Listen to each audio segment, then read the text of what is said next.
Hello investors, आज के इस वीडियो में हम डिस्कस करेंगे बोराना व्यूज लिमिटेड के बारे में, जहां पे हम इनका स्टॉक एनालिसिस करेंगे। अगर बात करें टेक्सटाइल इंडस्ट्री की, तो यहाँ पे पिछले कुछ दिनों में काफी ज्यादा न्यूज था, क्योंकि आपको पता है कि ईयू और इंडिया की ट्रेड डील फाइनलाइज हो गई है। ये अलग बात है कि ये चीजों को साइन होने में और इम्प्लीमेंटेशन में अभी 1 से 1.5 साल का समय लग सकता है, लेकिन काफी ज्यादा ऑप्टिमिज्म है टेक्सटाइल इंडस्ट्री को लेकर के। लेकिन वहीं पे दूसरी तरफ बात करें तो यूएस इंडिया की भी ट्रेड डील अनाउंस हो गई थी, फिर बांग्लादेश ने एंट्री की, बांग्लादेश ने फिर अलग तरीके से यूएस के साथ डील कर लिया, तो फिर यहाँ पे काफी ज्यादा एम्बिग्युइटी है। लेकिन इन सारी चीज के बावजूद बोराना व्यूज का जो शेयर है लगातार नया हाई लगाता हुआ दिख रहा है। तो ऐसे में जब भी कोई शेयर नया हाई लगाए तो जरूर पूछना चाहिए कि उस शेयर में आखिर क्या खास चल रहा है। तो यही सारा डिस्कशन इस वीडियो में करने वाले हैं।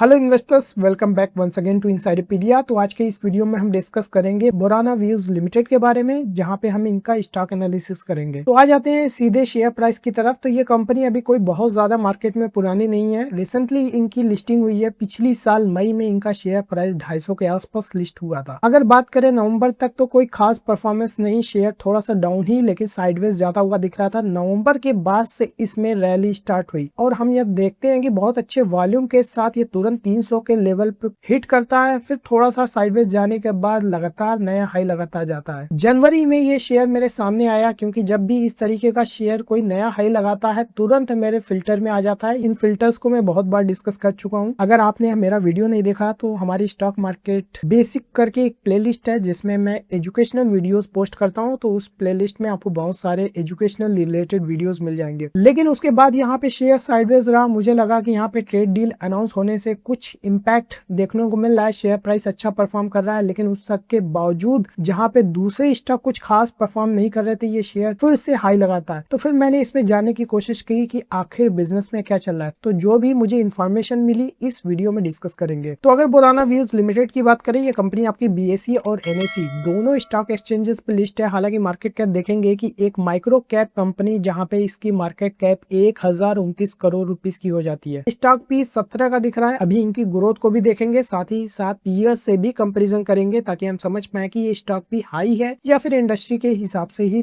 ट्रेड कर रहा है। आरओसी की बात करें, काफी जबरदस्त 41% का है। आरओई भी 60% का काफी अच्छा दिख रहा है। करंट टाइम शेयर प्राइस की बात करें तो 391 रुपए पे क्लोजिंग हुई है। इसने पिछले हफ्ते 420 का हाई लगाया। इसके लो की बात करें तो आईपीओ के बाद इसने 210 का लेवल टच किया था। तो सबसे पहले इसका बिजनेस मॉडल समझ लेते हैं कि ये कंपनी आखिर बिजनेस क्या करती है। तो ये कंपनी बिजनेस करती है अनब्लीच्ड सिंथेटिक ग्रे फैब्रिक का। अब जैसा कि इसके नाम में ग्रे फैब्रिक आता है, तो ऐसा लगता है कि ग्रे कलर का कुछ फैब्रिक बना रही है, लेकिन ऐसा नहीं है। अब ग्रे फैब्रिक ऐसा फैब्रिक होता है जिसको बाद में जरूरत के हिसाब से डाई किया जा सकता है, अलग अलग कलर और अलग अलग एप्लीकेशन में यूज होता है। वैसे इसका जो एक्चुअल कलर होता है ये व्हाइट या ऑफ व्हाइट हो सकता है, लेकिन इसको जो है ग्रे फैब्रिक बोला जाता है, क्योंकि ये रॉ फॉर्म में होता है। तो कंपनी इसी नीश सेगमेंट में ऑपरेट करती है, जहां पे इनकी करंट टाइम में 4 मैन्युफैक्चरिंग यूनिट्स हो जाती है। इसी के साथ इन्होंने अपना बिजनेस में इंटीग्रेशन भी किया हुआ है, वो इस तरीके से कि इन यहाँ पे जो टेक्सटाइल में यार्न जो रिक्वायरमेंट होती है ये अपना इन हाउस ही बनाते हैं। तो यहाँ पे एक तरीके से बैकवर्ड इंटीग्रेशन, साथ ही साथ इनका जो एनर्जी का रिक्वायरमेंट है उसके लिए इन्होंने सोलर रूफटॉप का भी इंस्टॉलेशन किया है। तो एक तरीके से यहाँ पे बहुत अच्छा कास्ट स्ट्रक्चर इंटीग्रेटेड मॉडल के साथ एक नीश सेगमेंट में काम कर रहे हैं, जिसकी वजह से कंपनी ने पास्ट में भी काफी अच्छी परफॉर्मेंस रिपोर्ट की है। साथ ही साथ ये फ्यूचर के लिए बहुत ही एग्रेसिव एक्सपेंशन प्लान भी प्रेजेंट किया है। तो जैसा कि मैंने बताया कि ये कंपनी के 4 डिफरेंट मैन्युफैक्चरिंग यूनिट है। अगर इनके लोकेशन की बात करें तो सूरत की ये कंपनी है, और सूरत तो आपको पता ही है कि पहला नाम आता है सूरत का डायमंड में। उसके बाद टेक्सटाइल में भी सूरत एक हब है, और यहाँ पे कंपनी 4 मैन्युफैक्चरिंग यूनिट ऑपरेट करती है। अगर इनकी इंस्टॉल्ड कैपेसिटी की बात करें, यहाँ पे इनका total 1000 water jet power looms इनके पास है। और करंट टाइम में अगर कपड़े के मीटर में अगर कैपेसिटी की बात करें तो 39.21 करोड़ मीटर्स ये साल के कपड़े बना सकते हैं। तकरीबन 40 करोड़ मीटर की इनकी कैपेसिटी हो जाती है। अगर इनके प्रोडक्ट की एप्लीकेशन की बात करें तो इनके जो कपड़े तैयार होते हैं अपैरल इंडस्ट्री में, इसके अलावा होम टेक्सटाइल जैसा कि बेडशीट है, कर्टेन है, इसके अलावा टेक्निकल एप्लीकेशन जैसे कि हॉस्पिटल्स है या फिर कंस्ट्रक्शन साइट है, इन सारी चीजों में इनके प्रोडक्ट यूज होते हैं। तो अभी इस कंपनी का और भी सारी चीजें हैं जैसे कि इनका करंट टाइम में कैपेसिटी यूटिलाइजेशन क्या है, किस तरीके से अपनी कैपेसिटी एक्सपेंशन कर रहे हैं, लेकिन उससे पहले इनका फाइनेंशियल नंबर्स देख लेते हैं। तो सीधे चले आते हैं क्वार्टरली रिजल्ट पे। यहाँ पे देख सकते हैं कि दिसंबर 25 में इन्होंने 111 करोड़ रुपीस का रेवेन्यू किया, जो कि पिछले साल ये रेवेन्यू सिर्फ 78 करोड़ रुपीस का था। तो काफी अच्छी ग्रोथ वाई बेसिस पे, साथ ही साथ क्वार्टरली बेसिस पे भी यहाँ पे कंपनी में ग्रोथ आई है। नेट प्रॉफिट की बात करें तो पिछली साल 11 करोड़ रुपीस से बढ़ करके इस बार 19 करोड़, जो कि पिछले क्वार्टर में सिर्फ 17 करोड़ रुपीस का प्रॉफिट था। ऑपरेटिंग प्रॉफिट मार्जिन की बात करें तो 23% का था, जो कि पिछले क्वार्टर भी सेम था, लेकिन इस क्वार्टर में इंप्रूवमेंट देखने को मिला है। 24% का ऑपरेटिंग प्रॉफिट मार्जिन रिपोर्ट किया। इंटरेस्ट के लेवल की बात करें सेम लेवल पे मेंटेन है। डिप्रिसिएशन भी बिल्कुल ही 5 करोड़ रुपीस का दिख रहा है, जहाँ पे प्रॉफिट बिफोर टैक्स काफी अच्छा 23 करोड़ रुपीस का है। क्वार्टरली रिजल्ट नो डाउट बहुत अच्छा आया था, जिसकी वजह से शेयर प्राइस भी अच्छा परफॉर्म किया। अगर इनकी परफॉर्मेंस की बात करें तो मैं हमेशा यही कहता हूँ कि ऐसी कंपनी को पिक करें जहाँ पे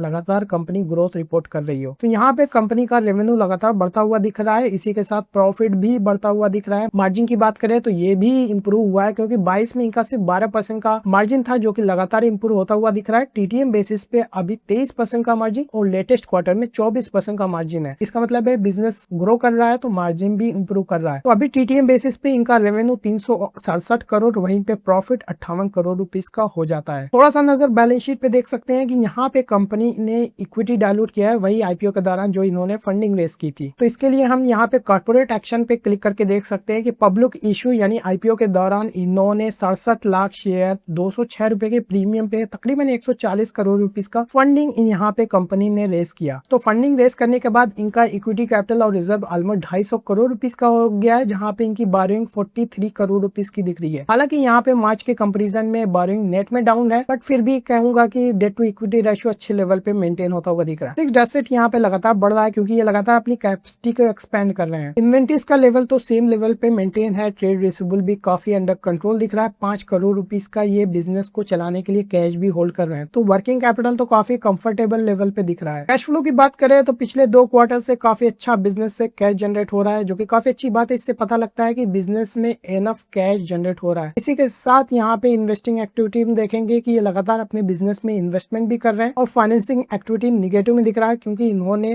पहले डेट से फंडिंग ली थी और FY26 में इन्होंने आईपीओ से फंड रेज किया है। कुछ और भी चीजें जैसा कि डेटर डेज अगर देखेंगे तो थोड़ा सा बढ़ा है, जिससे ये पता लगता है कि पहले पेमेंट को 20 दिन में मिलता था, अभी 27 दिनों में पेमेंट मिल रहा है। वैसे अगर कैश कन्वर्जन साइकिल की बात करें तो ये भी थोड़ा सा बढ़ा हुआ है। इन्वेंट्री डेज डाउन हुआ है, इससे ये पता लगता है कि अपनी इन्वेंट्री को बहुत अच्छे से एफिशिएंटली ऑप्टिमाइज कर रहे हैं। इसी के साथ आरओसी भी काफी जबरदस्त पिछले 3-4 सालों से देखें तो हमेशा 40% या उससे ऊपर का ही दिख रहा है। तो एक नजर शेयर होल्डिंग पैटर्न पे भी देख लेते हैं। तो आईपीओ के बाद इन्होंने जब इक्विटी डायलूट कर दी तो प्रमोटर्स की होल्डिंग जो 65% बची वो सेम मेंटेन है। हालांकि एफआईएस की होल्डिंग की बात करें तो ये सितंबर में डाउन हुई थी, लेकिन दिसंबर के एंड पे थोड़ा सा बढ़ गई है। डीआईएस की होल्डिंग की बात करें तो ये डाउन होती हुई दिख रही है। पब्लिक की होल्डिंग की बात करें तो ये थोड़ा सा बढ़ी है। तो नेट में एफआईएस ने होल्डिंग बढ़ाई है, लेकिन डीआईएस ने कम की है, लेकिन नेट में पब्लिक की होल्डिंग बढ़ती हुई दिख रही है। वैसे अगर बात करें छोटी सी कंपनी है, यूजुअली माइक्रो कैप में एफआईएस और डीआईएस की कोई बहुत ज्यादा इन्वेस्टमेंट नहीं होती। यहाँ पे आइदर प्रमोटर होते हैं या पब्लिक होती है, तो उसके हिसाब से तो यहाँ पे शेयर होल्डिंग पैटर्न ठीक ही दिख रहा है। लेकिन नंबर ऑफ शेयर होल्डर की बात करें तो 8800 इन्वेस्टर इसमें इन्वेस्टेड हैं, जो कि आईपीओ के बाद से लगातार कम होते हुए दिख रहे हैं। तो ऐसा होता है कि आईपीओ के दौरान काफी इन्वेस्टर्स ने अप्लाई किया होगा, फिर उन्होंने सेल किया होगा, तो कुछ लोगों ने एक्युमुलेट किया, जिसकी वजह से शेयर लगातार ऊपर गया। तो ऐसा ही डेटा बता रहा है। तो ओवरऑल फाइनेंशियल तो काफी अच्छा दिख रहा है। तो दोस्तों अब आ जाते हैं मैनेजमेंट की कमेंट्री पे। तो जब मैनेजमेंट से यहाँ पे डिस्कशन हुआ तो पहली बार इनका कॉल हुआ था, तो काफी कुछ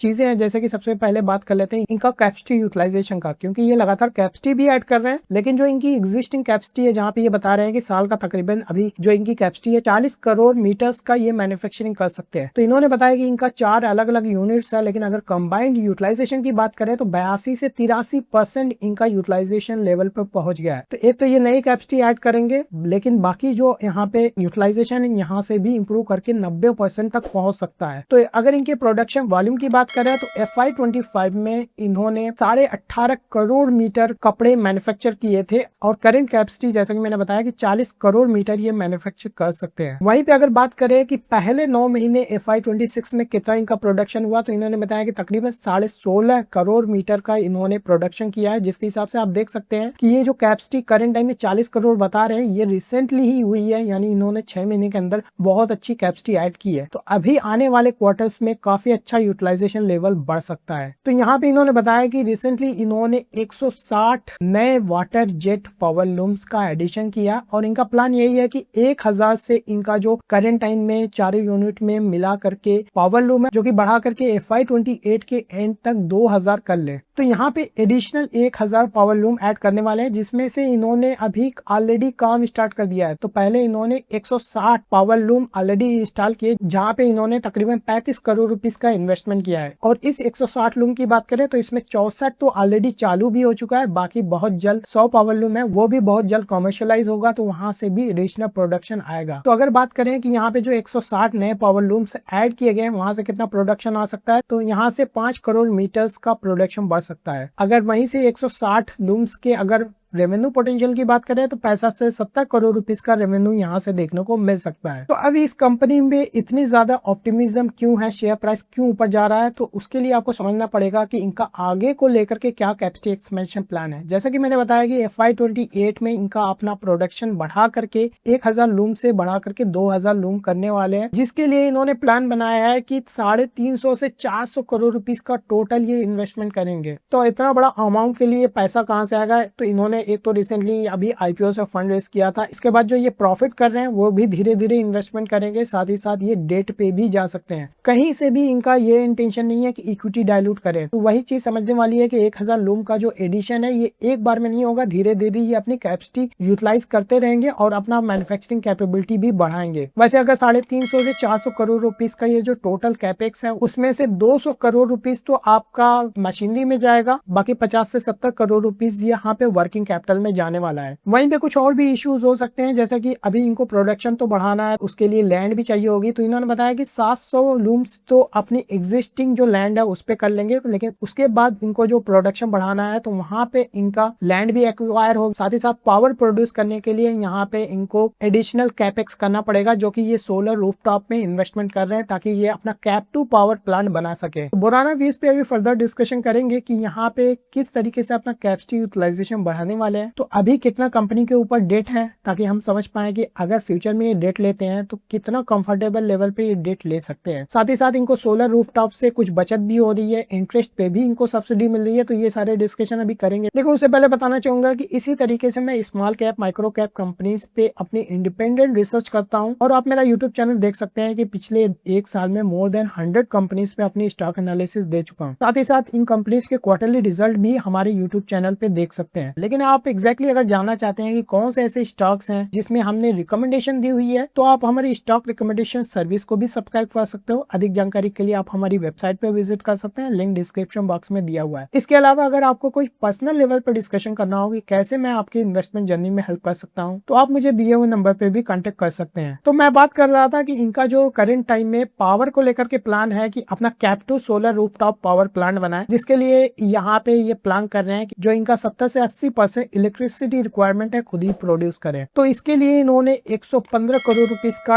टोटल इन्वेस्टमेंट का प्लान बनाया है, जिसमें अगर कॉस्ट सेविंग की बात करें तो हर साल 18 से 20 करोड़ रुपीस का जो बिजली का बिल है उसका बचत होगा। हालांकि इसके लिए कंपनी एडिशनल 40 करोड़ रुपीस का डेट ले रही है, बाकी अपना इंटरनल अक्रूवल से इन्वेस्टमेंट करेंगे। अगर 20 से 22 करोड़ रुपीस हर साल बचत होती है तो ये 6 से 7 सालों में पूरा पैसा रिकवर कर लेंगे। हालांकि ये जो पावर प्लांट इंस्टॉल कर रहे हैं ये 25 सालों तक इनको पावर प्रोड्यूस करके दे सकता है। लेकिन अगर इनकी कुछ सब्सिडी भी मिल रही है उसकी बात करें तो एक तरफ तो यहाँ पे जो भी ये लोन ले रहे हैं वो बहुत ही कम 3 से 4% पे इंटरेस्ट मिल रहा है। दूसरा अगर बात करें तो यहाँ पे इनको जो इलेक्ट्रिसिटी सप्लाई मिल रही है वो सिर्फ 2 रुपए पर यूनिट पे मिल रही है। तो एक तरीके से इलेक्ट्रिसिटी भी बहुत सस्ती है, दूसरा यहाँ पे इनको लोन भी बहुत सस्ते पे मिल रहा है। इसी वजह से कंपनी जो अपना कैपेक्स है वो डेट लेकर के करना चाहती है। तो यहाँ पे एक चीज और मन में सवाल आता है कि भाई ठीक है, अगर आपको सिर्फ 2 रुपए पर यूनिट पे इलेक्ट्रिसिटी इलेक्ट्रिसिटी सप्लाई मिल रही है तो आप अपना कैप्टिव पावर प्लांट क्यों लगा रहे हैं। तो इन्होंने बताया कि ये जो सब्सिडी है वो लिमिटेड टाइम के लिए है। अभी पिछले 5 सालों से 2 रुपए पर यूनिट पे मिल रहा है। 26 के बाद यही रेट बढ़ करके 3 रुपए हो जाएगा। 28 के बाद और भी रेट बढ़ जाएगा। तो इसी वजह से जब तक सब्सिडी है तब तक तो बेनिफिट है, उसके बाद सब्सिडी खत्म होने से पहले पहले ये सोच रहे हैं कि अपना पावर प्लांट बना ले। दूसरा, इंटरेस्ट भी सस्ता मिल रहा है तो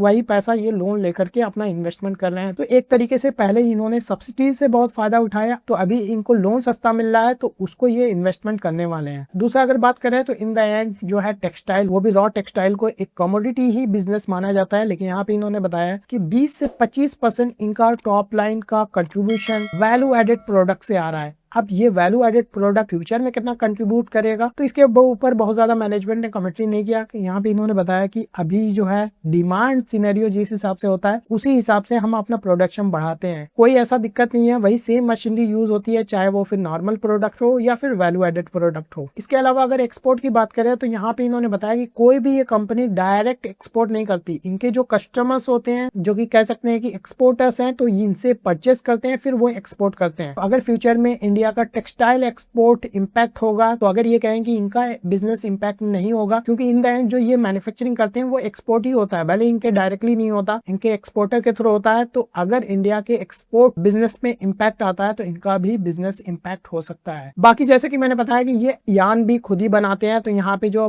एक्स्ट्रा यान बचते हैं उसको ये सप्लाई भी करते हैं, तो यहाँ पे 7% रेवेन्यू वहां से भी आता है। हालांकि कंपनी ने बताया कि ये जो यान का बिजनेस है इसमें कोई बहुत ज्यादा मेन फोकस नहीं है, मेन फोकस इनका ग्रे फैब्रिक पे ही है। कुछ और भी अगर पॉलिसीज की बात करें तो एक तो जिस तरीके से इंटरनेशनल पॉलिसीज होती हैं, चाहे वो फिर इंपोर्ट ड्यूटी एक्सपोर्ट ड्यूटी को लेकर के हो या फिर किसी और कंट्रीज का जो धागे का सप्लाई है उसको लेकर के हो, तो ये सारी चीजें कहीं ना कहीं इस बिजनेस को इम्पैक्ट कर सकती हैं। इसी वजह से ग्लोबल मैक्रो पिक्चर क्या है ये देखना काफी जरूरी हो जाता है। तो अभी रिसेंट में क्या हुआ कि इंडियन गवर्नमेंट ने जो चाइनीज कंपनी से इंपोर्ट हो रहा था उस पे इन्होंने एक मैंडेट लगाया कि सिर्फ BIS सर्टिफिकेट जिनके पास होगा वही इंडिया में सप्लाई कर सकते हैं। तो यहाँ पे बहुत सारी कंपनी जो है सप्लाई करना स्टार्ट कर दी, तो जिसकी वजह से रॉ मटेरियल थोड़ा सा सस्ता हो गया, तो इस कंपनी के लिए अच्छा है। लेकिन अगर बात करें कि ये चाइनीज प्लेयर के सामने किस तरीके से कम्पीट कर रहे हैं, तो इन्होंने बताया कि एक तो इनको इलेक्ट्रिसिटी बहुत ही सब्सिडाइज रेट में मिल रही है, दूसरा यहाँ पे लोन भी सस्ता मिल रहा है, तीसरा अगर बात करें तो मैन पावर की कास्ट चाइनीज कंपनीज के कंपेरिजन में काफी कम है। इसी वजह से ये चाइनीज प्लेयर के सामने टिक पा रहे हैं। वैसे अगर बात करें टेक्सटाइल एक बहुत ही कॉम्पिटिटिव इंडस्ट्री है, लेकिन फिर भी ये कंपनी का जो पूरा ओवरऑल सेटअप है उसकी वजह से ये कंपनी लगातार अच्छा प्रॉफिट कर पा रही है। अगर लॉन्ग टर्म में मार्जिन की बात करें तो इन्होंने कहा कि मार्जिन धीरे धीरे तो इम्प्रूव हुआ है, यहाँ से फर्दर इम्प्रूवमेंट हो सकता है, लेकिन कितना एग्जैक्ट इम्प्रूवमेंट होगा इसके बारे में कोई बहुत ज्यादा कमेंट्री नहीं की। फिलहाल हमें सेफर साइड यही मान के चलना चाहिए कि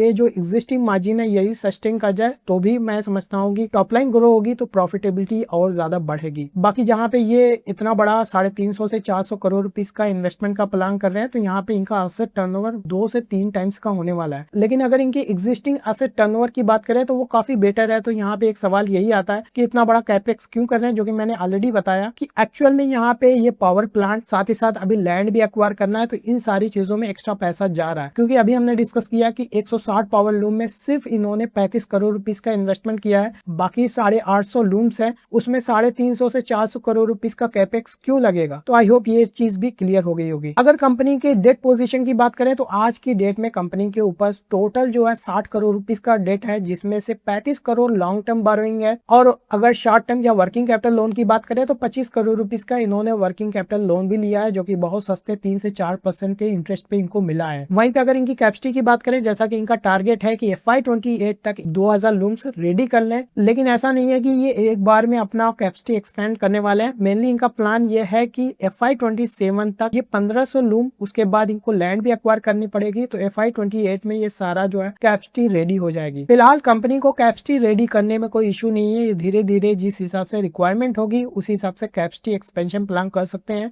बट यहाँ पे सबसे इम्पोर्टेंट चीज यही है कि ये कितनी तेजी से कैपेसिटी ऐड कर पाते हैं और उनका यूटिलाइजेशन लेवल क्या होता है। तो अगर इस वीडियो के KTKVs की बात करें तो कंपनी हालांकि बहुत अच्छी परफॉर्मेंस रिपोर्ट की है, लेकिन 2-3 चीजें मुझे समझ में आई कि एक तो इनका कास्ट स्ट्रक्चर बहुत अच्छा है, क्योंकि इनको एक तो सब्सिडाइज रेट पे जो है इलेक्ट्रिसिटी सप्लाई मिल रही है, दूसरा इनको इंटरेस्ट भी सिर्फ 3 से 4% पे मिल रहा है, जो कि इस कंपनी के ओवरऑल कास्ट स्ट्रक्चर को इम्प्रूव करने में काफी हेल्प कर रहा है। इसके अलावा अगर मैन पावर की भी बात करें तो ये भी बहुत ही अफोर्डेबल लेवल पे इनको मिल रहा है। इसके अलावा कंपनी का अगर इंटीग्रेटेड बिजनेस मॉडल की बात करें तो एक तरीके से ये बहुत अच्छा यूटिलाइजेशन और मैं कहूंगा कि अपने सारे एसेट्स को बहुत अच्छे से यूटिलाइज कर पा रहे हैं, जिसकी वजह से पीएस के कंपैरिजन में काफी अच्छी परफॉर्मेंस रिपोर्ट कर रहे हैं। तो अगर इस वीडियो को कंक्लूड करूं तो स्टॉक भी आप देख सकते हैं कि 17 का है, जिस हिसाब से इनके पास कैपेसिटी ऑलरेडी लगी हुई है, 2 सालों के अंदर अपनी कैपेसिटी डबल करने का भी प्लान कर रहे हैं, तो कंपनी उस हिसाब से 30 से 40% से ग्रो कर सकती है। लेकिन स्टॉक भी बिल्कुल 17 का दिख रहा है। क्या ये अंडर वैल्यूड है, ओवर वैल्यूड है? तो थोड़ा सा पीएस पे एक नजर देख लेते हैं कि इंडस्ट्री का एवरेज पी क्या है। तो यहाँ पे हम क्या देखते हैं कि इंडस्ट्री का एवरेज पी 20 के आसपास दिख रहा है और इसका कंपनी का 17 दिख रहा है। लेकिन अगर इंडस्ट्री के आरओसी और आरओई की बात करें तो मोस्ट ऑफ द कंपनी आप देखोगे तो 20% का, 10% का, 14% का, सिर्फ एक कंपनी जो कि गरवारे टेक्निकल फाइबर्स, जो कि मैंने बताया ये भी कंपनी टेक्निकल फाइबर बनाती है, तो इसका आरओसी थोड़ा सा बेटर लग रहा है। अदरवाइज ये इंडस्ट्री इतना ज्यादा कंपटीशन है कि यहाँ पे आरओसी क्लियरली देख सकते हैं कि कितना पुअर दिख रहा है। उसके कंपैरिजन में बोराना व्यूज का जो कास्ट स्ट्रक्चर है, इंटीग्रेटेड बिजनेस मॉडल है, सब्सिडाइज रेट पे आपका लोन और बिजली मिल रही है, जिसकी वजह से इनका प्रॉफिटेबिलिटी तो काफी बेटर दिख रही है। कुछ और भी पीएस है, जैसे कि एक कंपनी को मैंने पास्ट में डिस्कस किया था, पल ग्लोबल इंडस्ट्रीज का स्टॉक भी देख सकते हैं 27 का है। हालांकि ये भी कंपनी काफी अच्छा बिजनेस कर रही है, लेकिन इनके पास बड़े बड़े जो यूएस के ब्रांड्स है, इनके कस्टमर है, तो ये भी शेयर प्राइस नहीं कहूंगा कि बहुत ज्यादा वीक है। इस वीक मार्केट कंडीशन में भी रिसेंटली 1800 रुपए का हाई लगाया था जैसे ही इंडिया और ईयू की ट्रेड डील साइन हुई थी, लेकिन अभी दोबारा से शेयर प्राइस वही 1500 के लेवल पे आ गया है। कोई बहुत ज्यादा वीक नहीं है, लेकिन ऐसा भी नहीं है कि शेयर कहीं ना कहीं अपवर्ड ट्रेंड में है,